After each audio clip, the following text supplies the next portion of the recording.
They say betrayal doesn't always come with a gun. Sometimes it just comes with a smile. It comes with a handshake and a Western investment deal, because what we are witnessing in Tanzania today is not just politics. It is a slow assassination of Julius Nyerere's legacy. I'm saying this because we are talking about something that hurts deeply, something that many Tanzanians whisper about, but few dare to say publicly. The President Samia Suluhu Hassan betrayed the legacy of Mwalimu Julius Nyerere, or Julius Kambarage Nyerere. It is evident. Everyone can see it. Whatever happened just recently has opened eyes of a lot of youths in Tanzania and a lot of youths in Africa too. To understand this betrayal, we must first remember what was sacred and what was about Julius Nyerere, okay? Or what was sacred about Nyerere vision. Julius Nyerere was not just a president, he was a prophet of African dignity.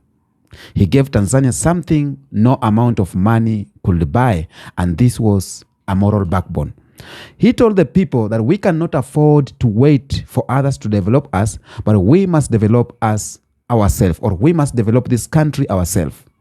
Nyerere built Tanzania on 3 pillars.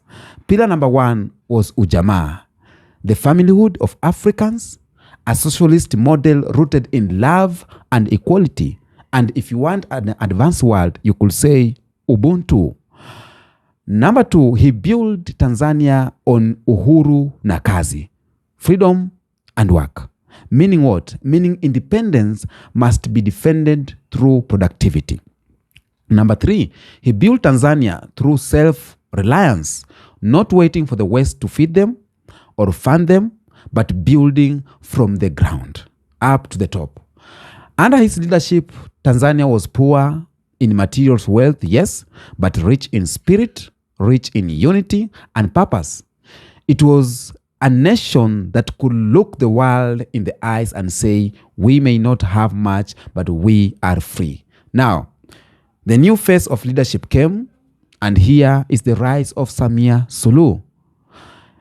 In 2021, when Samia Suluhu became the first president, or first female president of Tanzania, the world celebrated. Everyone said, this is for the women. Maybe we'll see some changes. Now, they called it a victory for women, a victory for democracy, and a victory for progress. But beneath the applause, a new wave of concern began to grow among Pan-Africans, because suddenly something changed. Policies that once protected Tanzania resources were being quietly reversed. Deals once resisted by Kambarage Nyerere and John Pombe Magufuli were not being signed with smile and photos ops.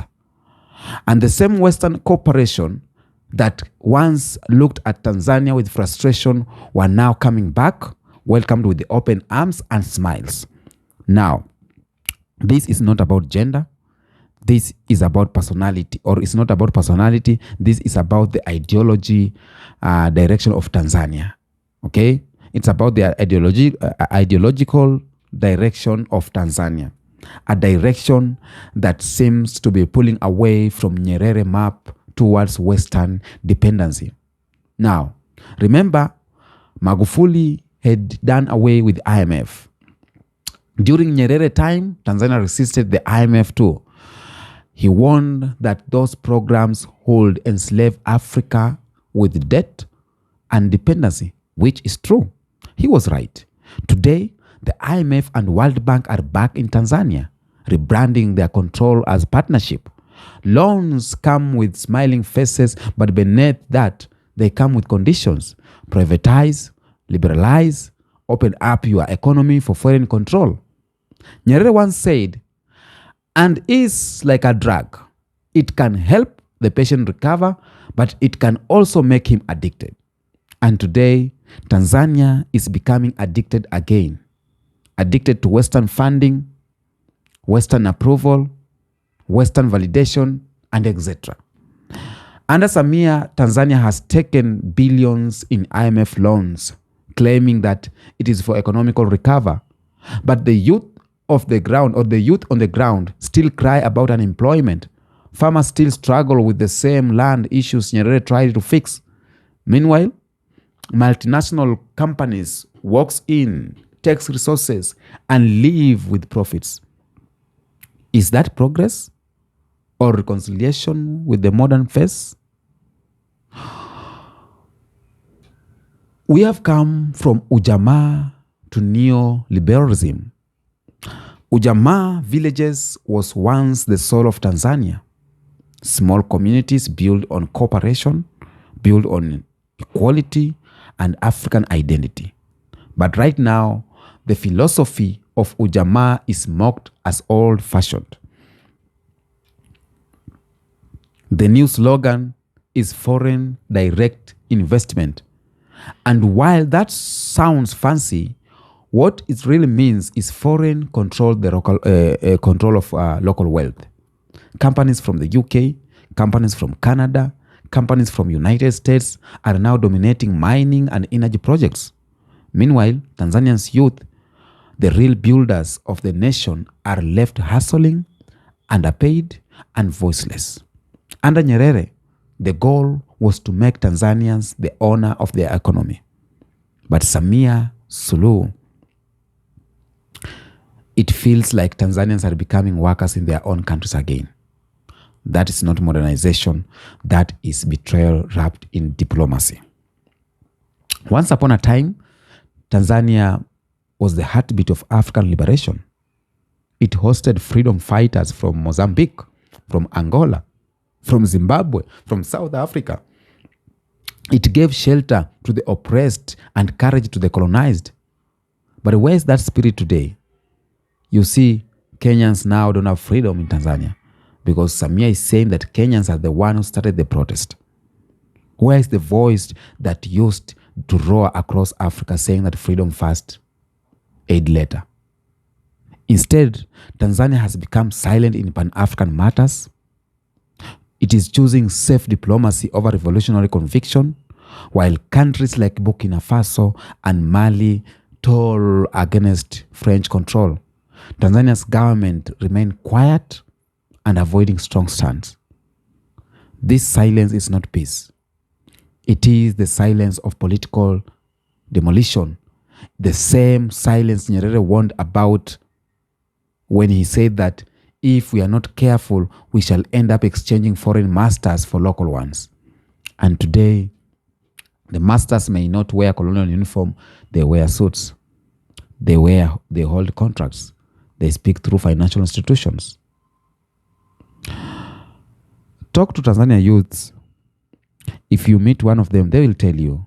Many of them grew up hearing that Tanzania was built on freedom, equality, and unity.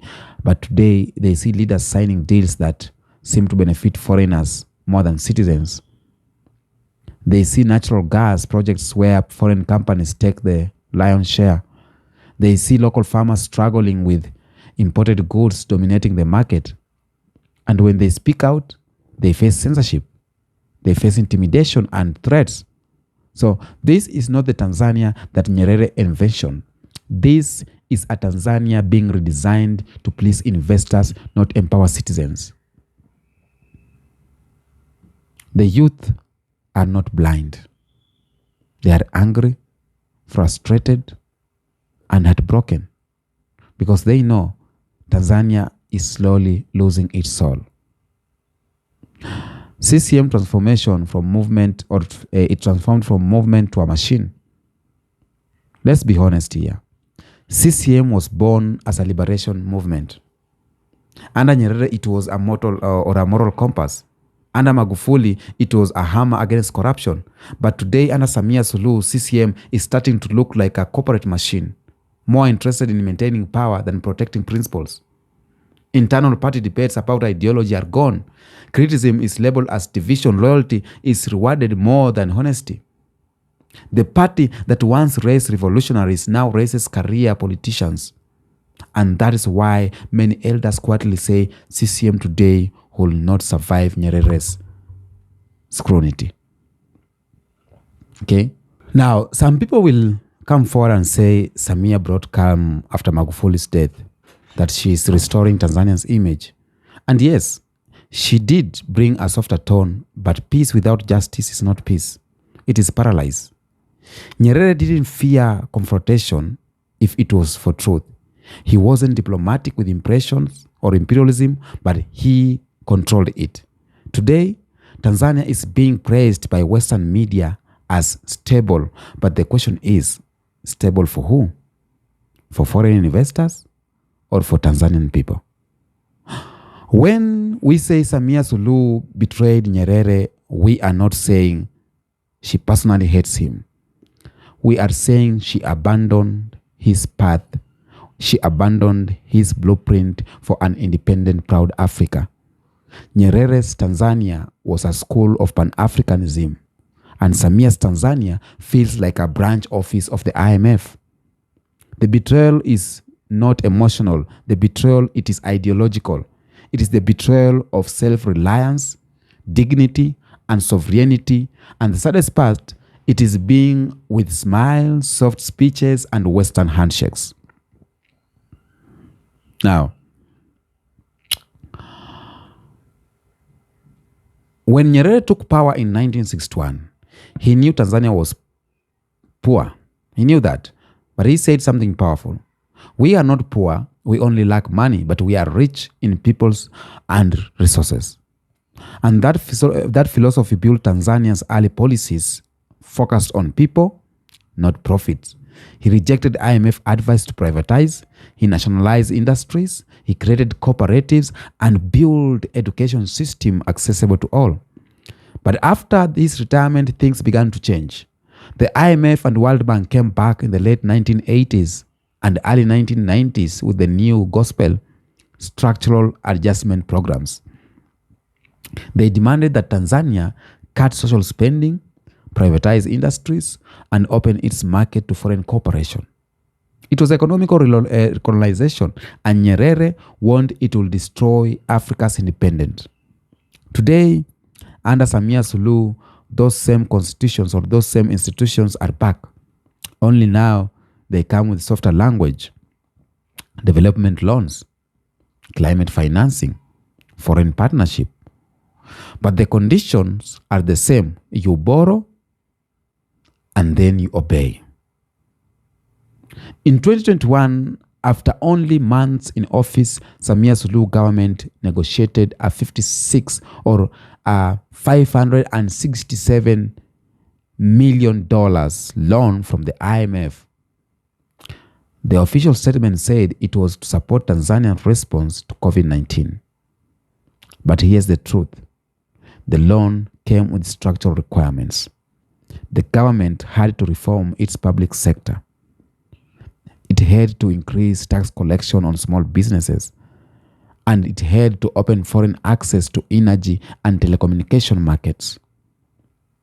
In plain language, Tanzania gave up part of its economic independence for foreign credit.